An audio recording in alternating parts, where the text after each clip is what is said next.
Hello everyone, welcome to another episode of the Chase Life podcast with myself, David Godfrey. So today I wanted to talk about, in all honesty, the only thing that really matters when it comes to a body transformation, when it comes to making the physical, the health changes that you're looking for in your body and being able to sustain those long term.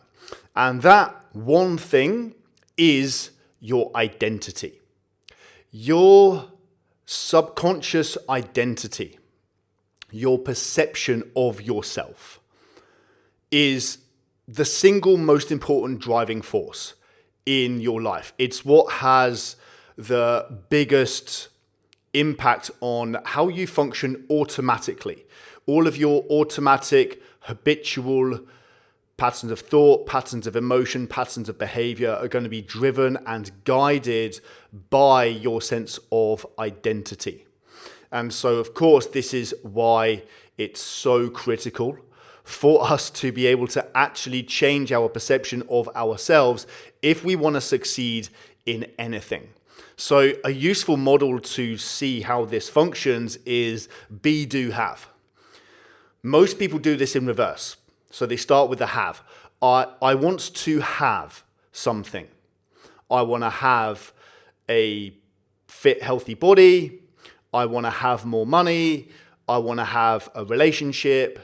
And so they then reverse engineer and they focus on, what do I need to do in order to get that thing? So now they're focusing on strategy.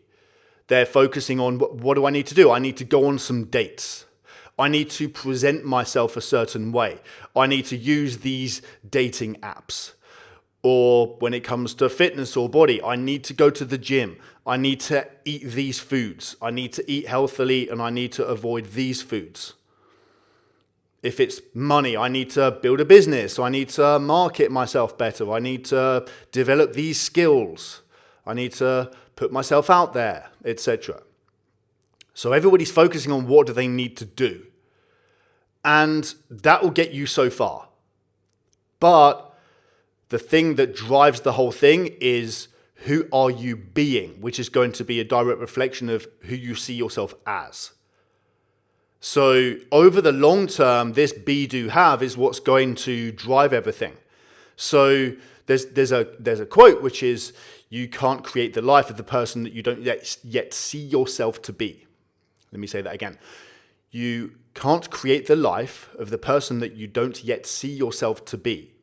So if you don't see yourself as whatever it might be, as somebody who is worthy and deserving of a great relationship, if you don't see yourself as inherently being that person, then over the long term, you will attract relationships that are the antithesis of what you actually want. You'll attract relationships that are a mirror image of your perception of yourself, which is somebody who doesn't deserve to be treated well, somebody who doesn't deserve unconditional love, and so on and so forth. So over the long term, all of your behaviors are going to come into alignment with your sense of identity. So you can shoehorn into your life a diet. You can shoehorn into your life a training plan. But if at the end of the day, you see yourself as somebody who, insert the blank, who isn't good enough, who doesn't deserve to be healthy, to be fit, or you fundamentally see yourself as an overweight person. Now, when I say that, what I mean is not a very objective scientific description of your current temporary circumstances. Because sure, you might be overweight. You might be carrying excess weight, and in order to be in optimal health, you've got some body fat to lose. And so that can be a factual reality, but there's a difference between being able to recognize that versus taking it on as your identity in a way that actually defines who you are as a person. And if you see it as defining who you are, then over the long term, your thoughts, feelings, behaviors, your responses to every area of your life is going to be driven by this sense of identity. And so, of course, over the long term, gradually your behaviors come into alignment with that sense of identity. So that's why it's so absolutely critical that we address identity. Now, that's not to say ignore the things to do. Right? Of course, there are things that we need to do that are part of health and well-being, a part of financial success, a part of finding a great partner and cultivating a great relationship. So, sure, there are behaviors that are conducive to those things. So it's not saying ignore those things, but if at the same time you are not completely rewiring how you perceive yourself, then it's not going to last anyway. Whereas if you completely rewire your identity, the ironic thing is that the things in order for you to do, you're just going to automatically start doing those. It's just who you are. So for Rachel and myself, it's just part of who we are. Fitness, health, well-being, that's just what I do. It's just who I am. It's so ingrained in our sense of identity that we always remain consistent. No matter how busy, stressful, chaotic, unpredictable work, life, business gets, we always just do the basics. It's just who we are. And when it's part of who you are, then you don't need to agonize so much over what do you need to do, because it will always come into alignment. And again, I don't want that to come across as you can be flippant and disorganized and blah, blah, blah. No, but the whole thing about being organized, for example, it's just going to be part of who you are and part of what you do. Now, most people are trying to, again, do this in reverse all the way down to identity. And I think so many people think that if I force myself to do the things that I need to do, I will become the person that I want to become just through the repetition of those behaviors. But we have come across countless people who have achieved quote unquote success. They've gotten the result that they wanted by just through sheer force of will, by doing the thing. And then they get there, and then they still don't feel any differently within themselves and in who they are. Because, for example, if who you see yourself as at your core is somebody who's just not good enough, does it matter how hard you try? Does it matter how perfect you get things? It doesn't make any difference. And so people, quote, get there, and then they have this huge sense of underwhelm, which is this it? And I don't actually feel that much better in and of myself anyway. And so what's the point? And then over time, they start to rebound again. So this is why it's so critical that we need to address identity work. And if you are working on the doing in any capacity, whether you're following a diet, whether you're training, whether you're with a personal trainer, that's awesome, right? Be with your trainer. They're going to help to keep you accountable. But at the same time, you need to make sure that your sense of identity is genuinely and sincerely shifting from the inside out. Because if you don't create that identity shift and you see yourself as this is just who I am, then it's not going to last anyway. So transforming your sense of identity, there's two key components to that. One is, there's a couple of ways you can see it, but there's the inner work and then there's the outer work. So with the inner work, then one of the key things to do with that is we need to identify, uncover the blind spots, the false beliefs that you've accidentally accumulated along the way, and break free from those, dissolve those. So everybody will go through life, and particularly through childhood and then adolescence, developing these beliefs and perceptions about themselves and also about the world and other people and so forth, but especially and most importantly about themselves, not even realizing that that's what they're doing. And it's almost like they develop these bits of code that then influence everything that they do. So this might be useful to just go through an example. So last week or the week before, I had a session with one of our clients, and she had so her parents split up when she was a child, and her dad had said to her, yeah, I never wanted children anyway, and said this to her on multiple occasions, and said basically words to the effect of, your mum trapped me into having kids. And obviously that's just one of the most horrendous things you can say to a child, because, you know, a kid at 10 years old or however old she was at the time, like, that's just going to be devastating. And she doesn't know any different. She doesn't have the wherewithal to understand why people do what they do, etc., etc. And of course, that really kind of has this powerful imprint on her subconsciously. And so we will code these beliefs, and hers was words to the effect of, I'm not wanted.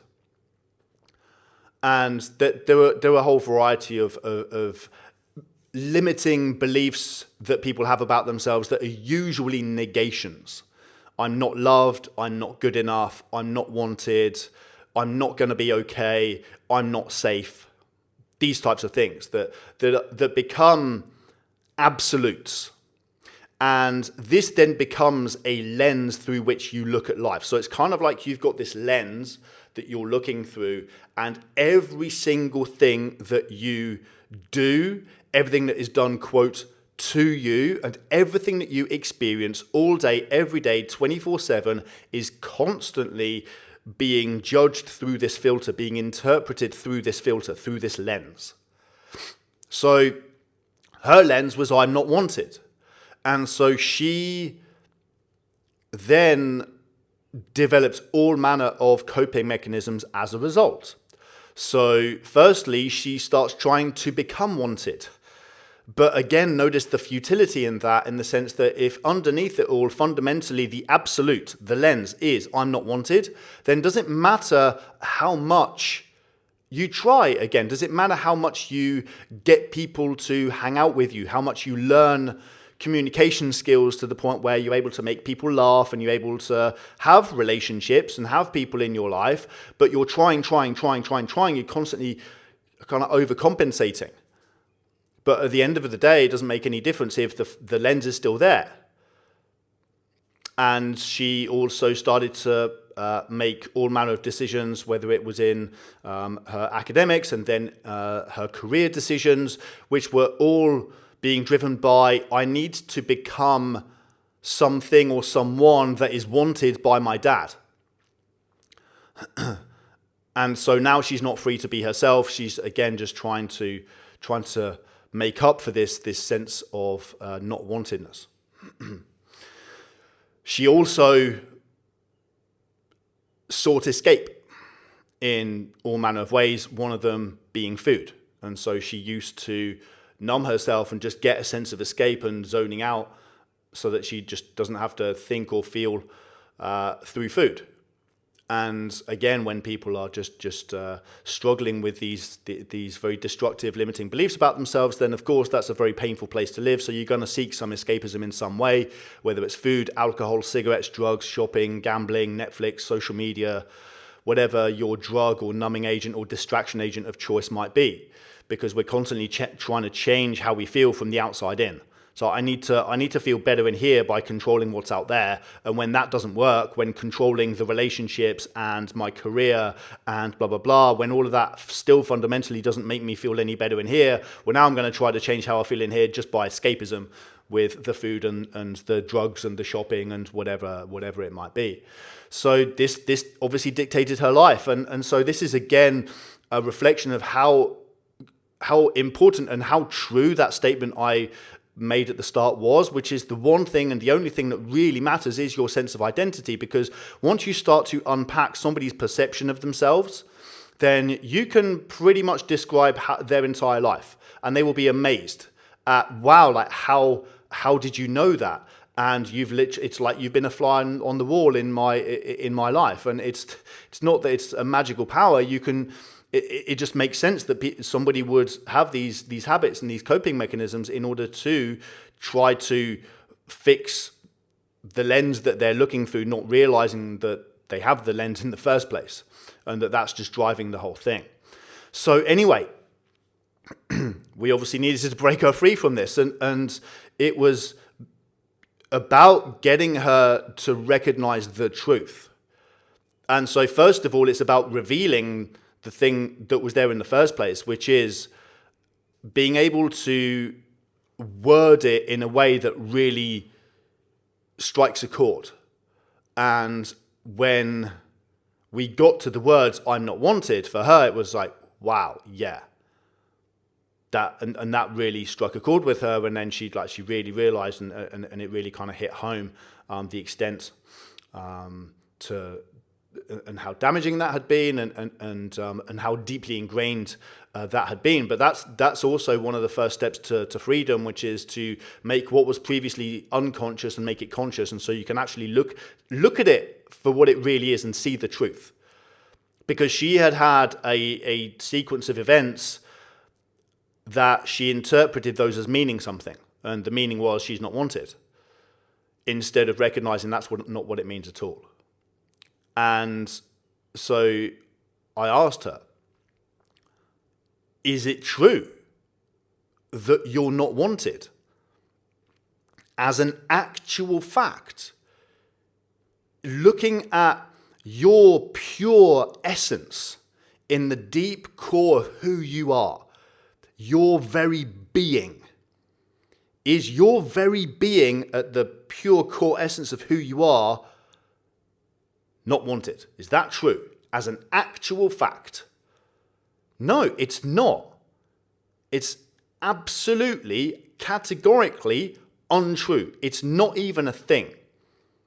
So the metaphor that I've been using quite a lot with this is the metaphor of the world being flat. So let's say that the lens that you look through, the belief that you've had is that the world is flat. Now, if you believe that the world is flat, then what's the threat that you're going to protect yourself from? You're going to constantly protect yourself from falling off the edge of the world. So you're going to be constantly vigilant, constantly on high alert, constantly concerned about how far away is the horizon, and am I too close? Is there a risk of me slipping off the edge? And that's just going to be a never-ending kind of back of your mind thing.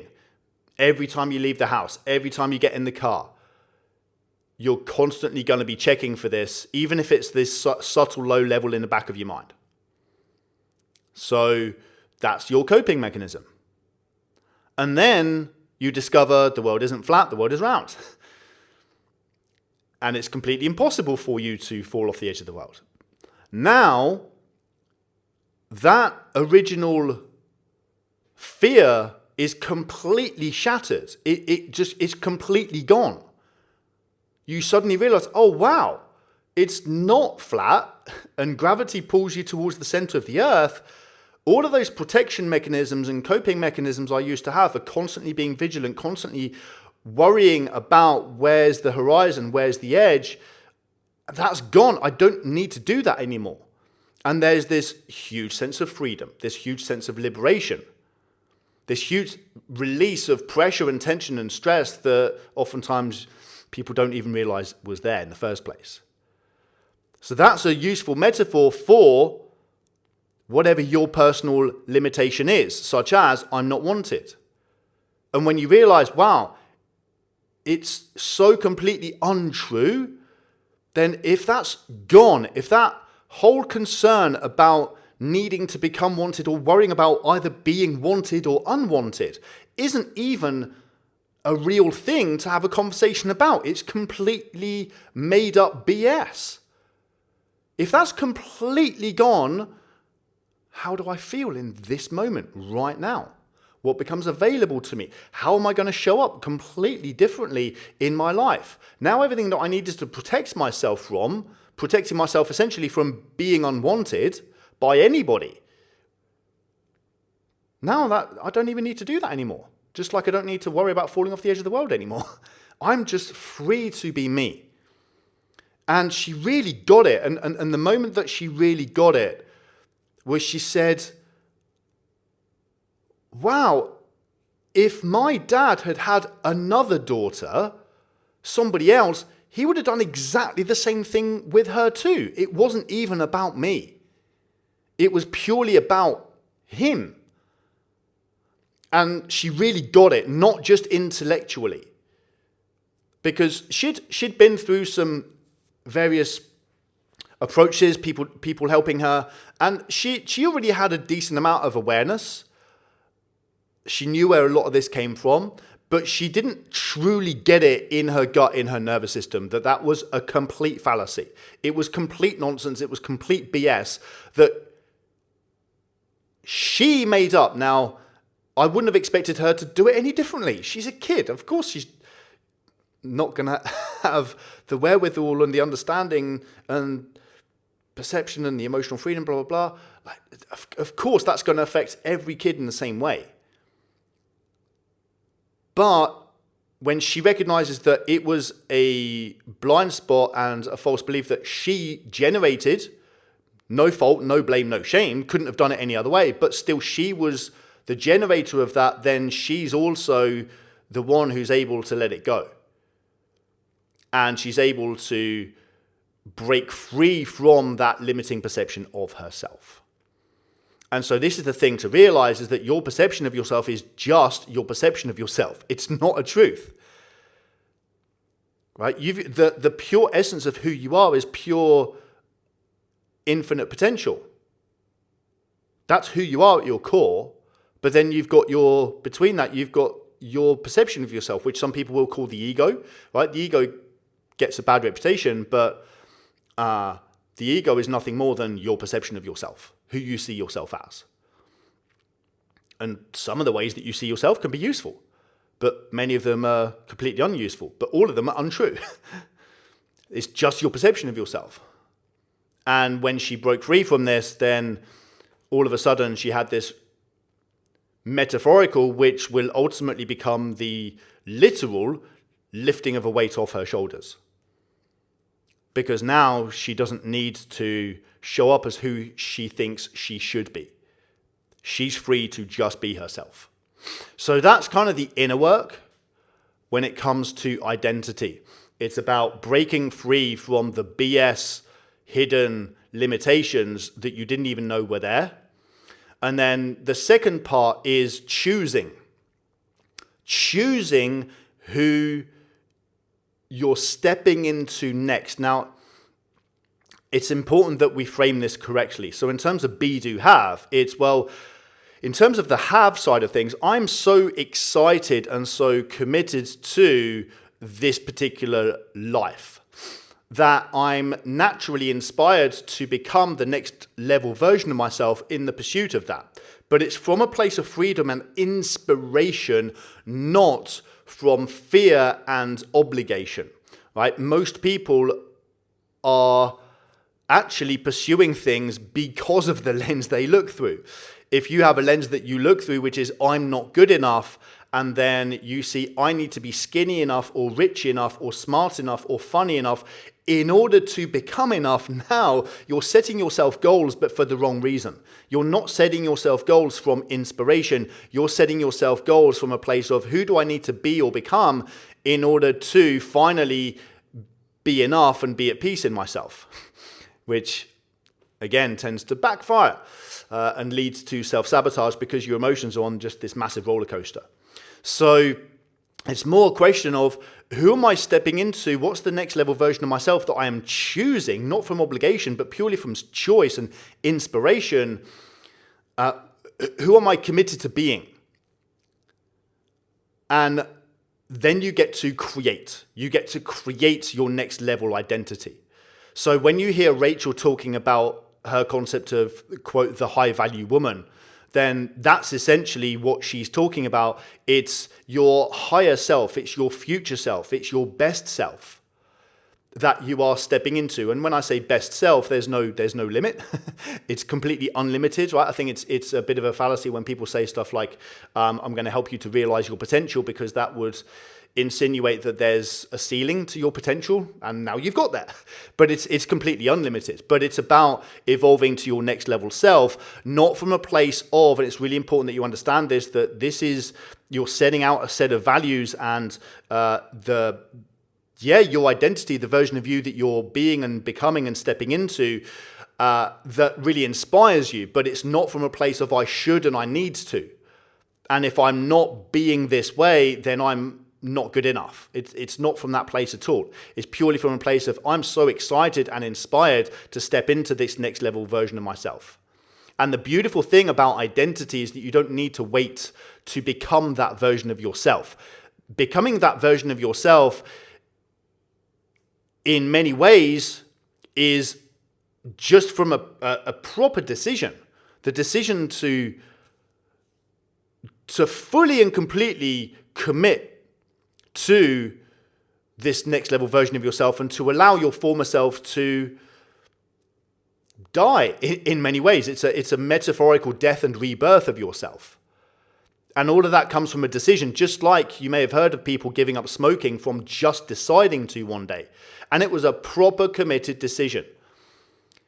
And they didn't need to wait to prove that they were a non-smoker. What would that even mean? They didn't need to wait for the nicotine to leave their system. They didn't need to wait for the withdrawal symptoms to completely disappear. They didn't need to wait for all of the tar to leave their lungs. In that moment, they literally became a non-smoker. And then it's just they need time for their physiology to catch up and become a physical manifestation of that identity.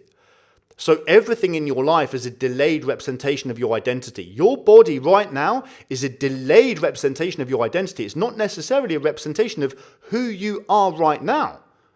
It's a representation, a physical manifestation of who you used to be. And so you literally become the version of you that you want, that you choose, step into this identity, and now the outcome is inevitable. Just like with the smoker, I am a non-smoker now. It's a done deal. No more discussion to be had. This is a done deal. It's just that I need time for my physiology to catch up to that reality.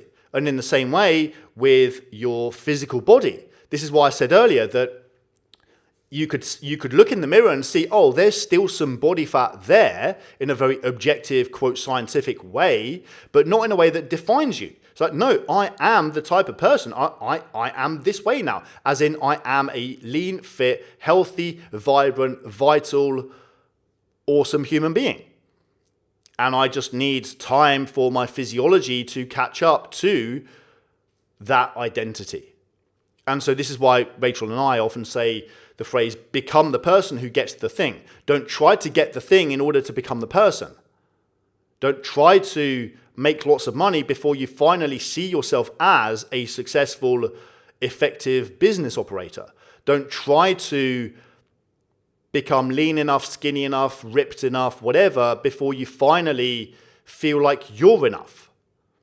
Don't try to get a relationship or dates or whatever you're looking for in terms of romantic relationships, etc. Don't try to get that thing so that you can finally feel like you're somebody who is worthy and deserving of a loving relationship.